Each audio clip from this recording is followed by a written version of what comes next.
Hola, buenas tardes para mí en el mundo biológico. Hoy es 27 de abril. En mi computadora son 14:20, así que hay que parar 14:40. Directorio. El directorio, dice Brunetti, es un órgano colegiado. ¿Se acuerda lo que era un órgano colegiado? Aquel que tenía formalidades para lograr acuerdos mayoritarios, formalidades de reunión, deliberación y votación. Colegiado y permanente cuyos miembros, socios o no, o sea, ¿es necesario ser accionista para integrar el directorio? Bueno, la respuesta ya la di. Son periódicamente nombrados por la Asamblea Ordinaria de la Sociedad y cuya función es realizar todos los actos de administración ordinaria o extraordinaria. Bueno, Brunetti estaba hablando de la legislación italiana de 1930, representando a la sociedad ante terceros y asumiendo responsabilidad solidaria e ilimitada por las infracciones a los deberes que le imponen la ley y el acto administrativo. 386. Se reunirá de conformidad al régimen que establezca el estatuto o al que confeccionen los integrantes, o sea, los integrantes tienen que confeccionar un reglamento. Será convocada por cualquier director. Si un director pide la convocatoria, la será a través del presidente. Si el presidente estuviese omiso, podrá convocarlo cualquiera de los directores. El quórum de personas es la mitad más uno de sus integrantes. En las sociedades anónimas abiertas se debe reunir por lo menos una vez al mes. ¿Cómo se adoptan las resoluciones? ¿Por mayoría de capital? No, porque habíamos dicho que era podía no ser accionistas, o sea que las mayorías se adoptan por voto de personas.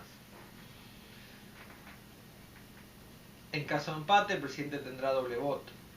Quien vote en blanco o se abstenga de votar se reputará como habiendo votado en contra, salvo que la abstención resulte de una obligación legal, como ser el conflicto de intereses. Desempeñarán personalmente sus cargos, no podrán delegar funciones. Cuando, bueno, esto ya no va para directorio, habla de personas físicas administradoras. Los directores no podrán votar por correspondencia, pero en caso de ausencia podrán autorizar a otra persona a hacerlo en su nombre. Su responsabilidad será la de los directores presentes. Se discute la doctrina, qué pasa si se cuenta cuando no está el director y hay una persona que va con poder, si se lo cuenta o no para el quórum. Hay un artículo de Alejandro Miller en el Anuario de Derecho Comercial, el tomo 13. Y Germán, bueno, es un poquito osado en este tema. Él dice que no hay ninguna prohibición para que los directorios de las sociedades anónimas sesionen por internet, o sea, por Zoom, póngale. Sociedades anónimas simplificadas, artículo 22. Dice la asamblea de accionistas, que no es nuestro tema, y demás órganos sociales, ahí está nuestro tema, porque puedo estar hablando del directorio, podrá reunirse en el domicilio o en cualquier otro lugar que les permita a sus integrantes participar y deliberar. Bueno, ya tenemos una libertad de forma que no tenemos en las sociedades anónimas abiertas y cerradas de la 16.060, ya que pueden reunirse en cualquier lugar.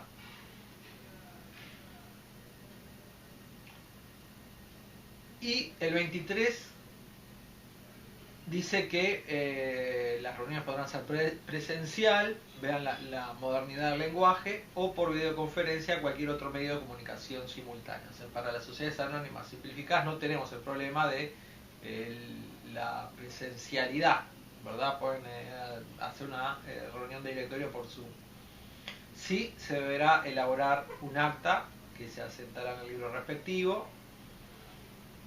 y bueno, siguen leyendo.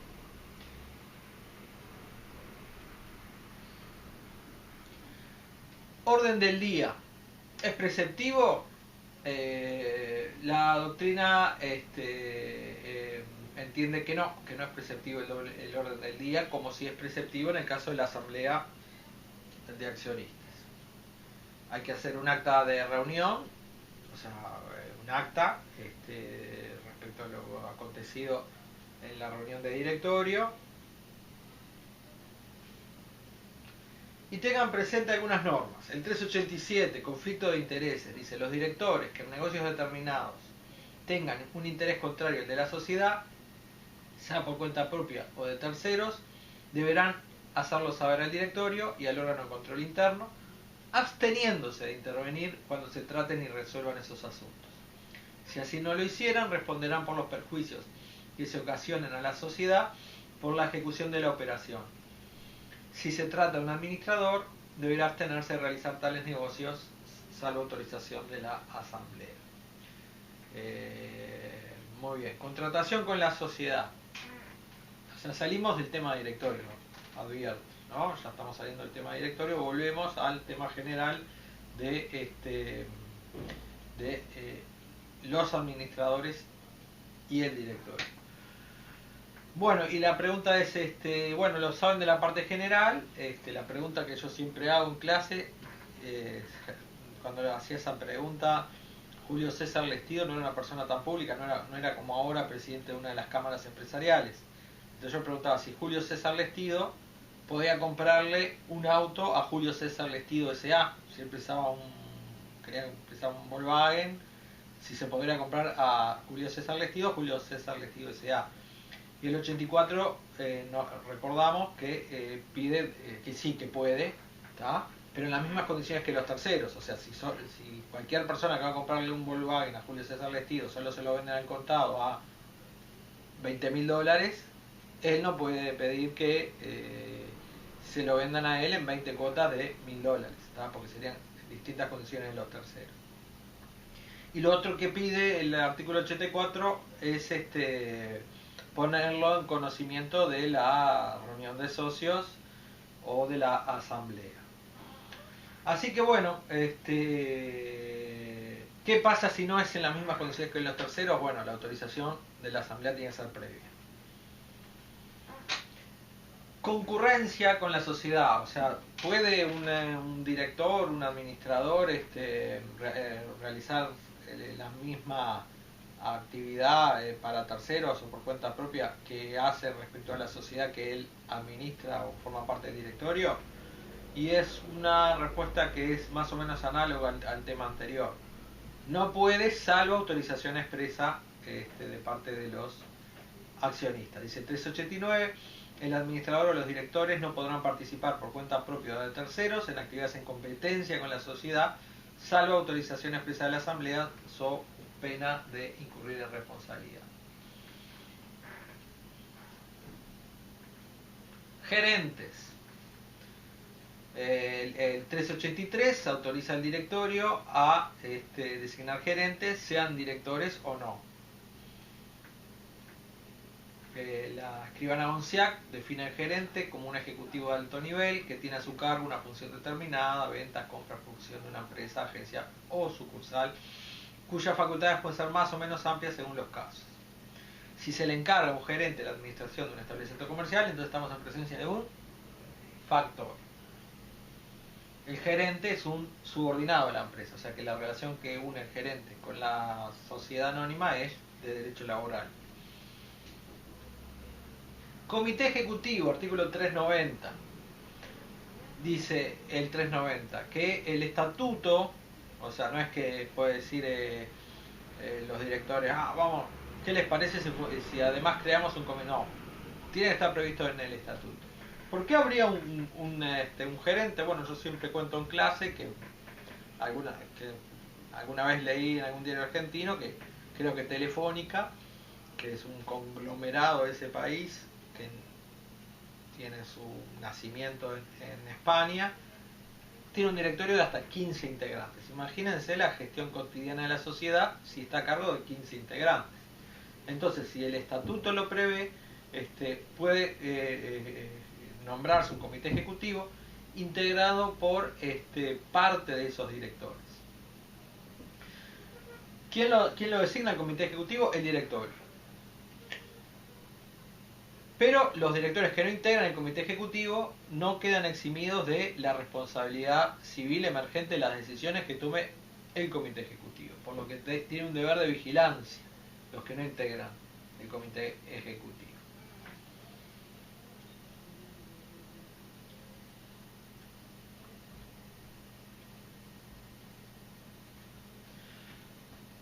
Vamos al tercer tema de la clase de hoy, la responsabilidad civil de el administrador y los directores.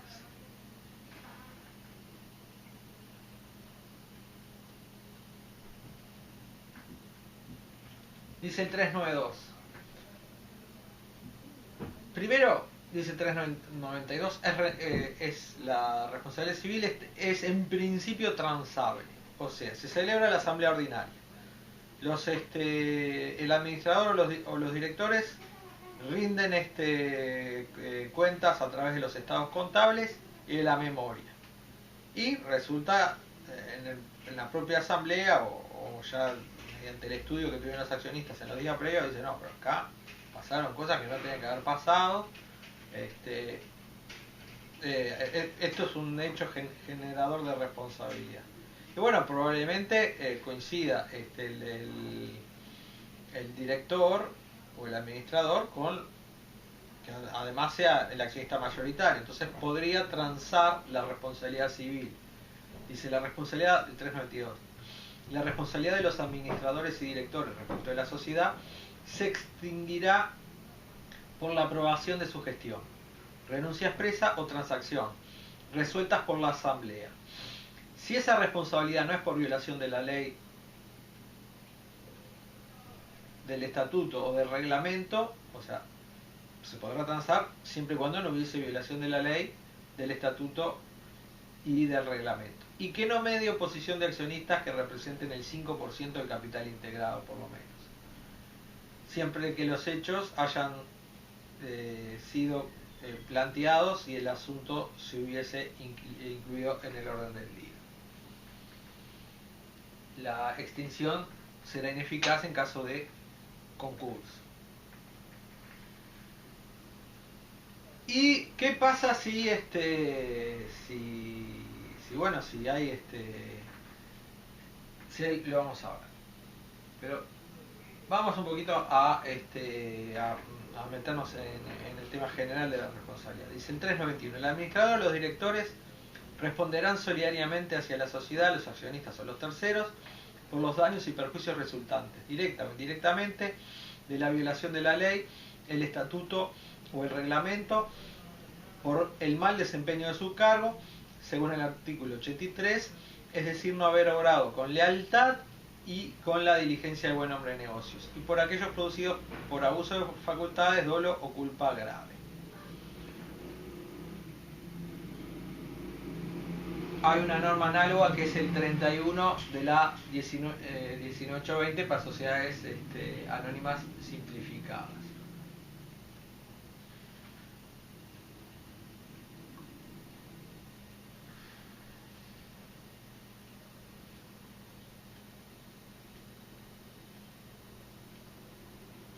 Culpa grave. Porque la culpa tiene 3 niveles, por lo menos 3 niveles de culpa. La culpa grave, la leve y la muy leve, levísima.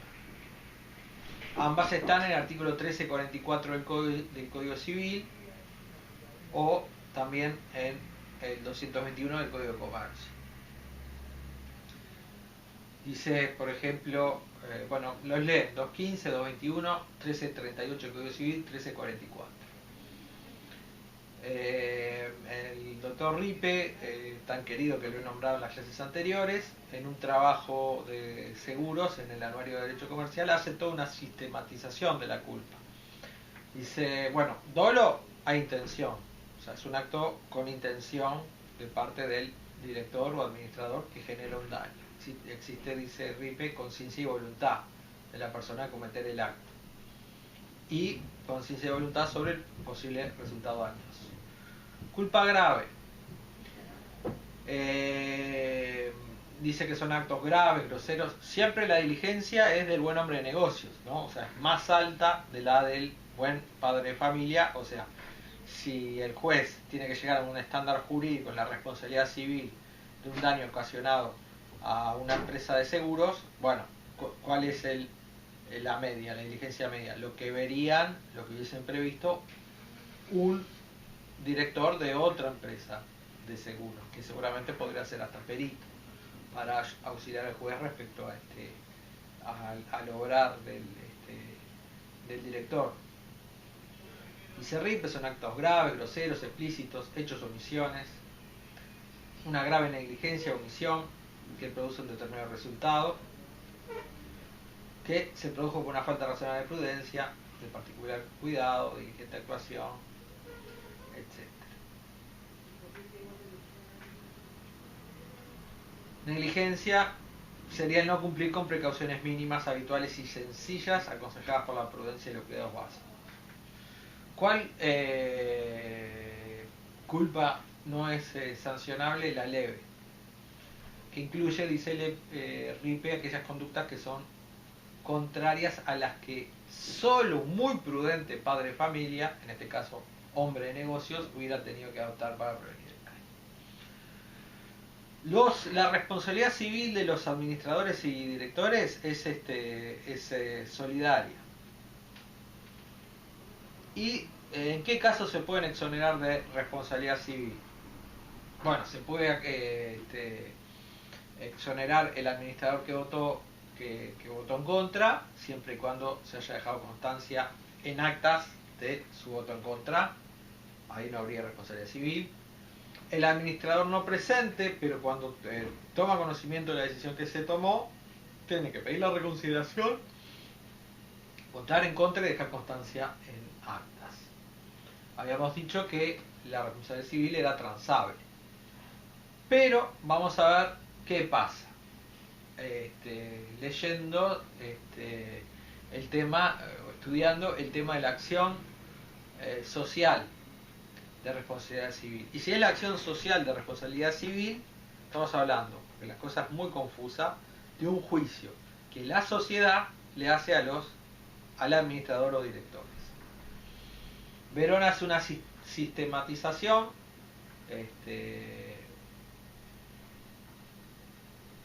diciendo las 4 posibilidades de acciones, que no es lo que, o sea, fuera del caso que estamos hablando.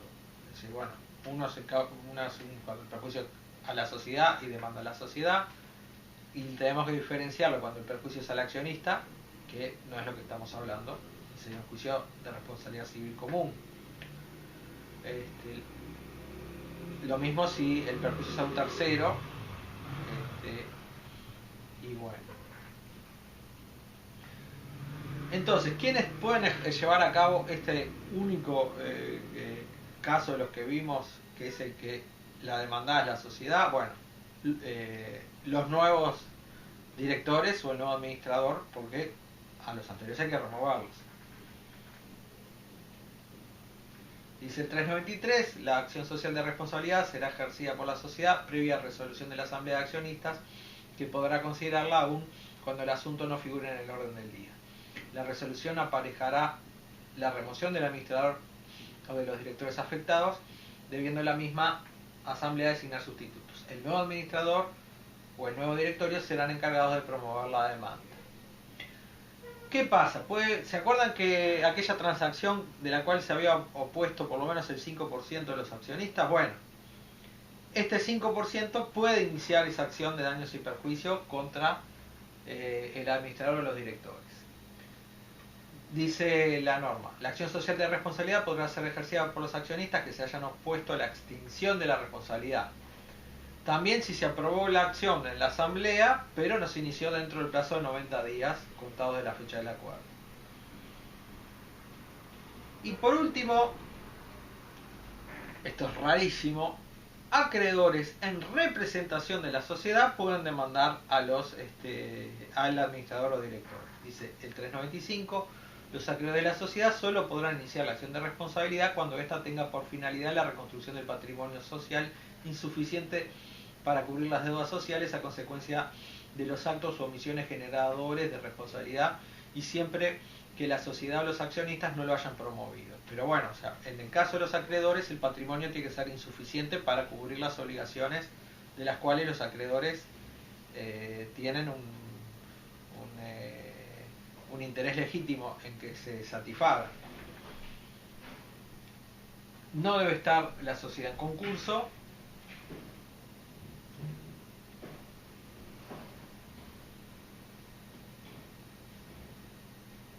Y tengan presente la condena a cubrir el déficit que establece la ley de concursos en el artículo 201.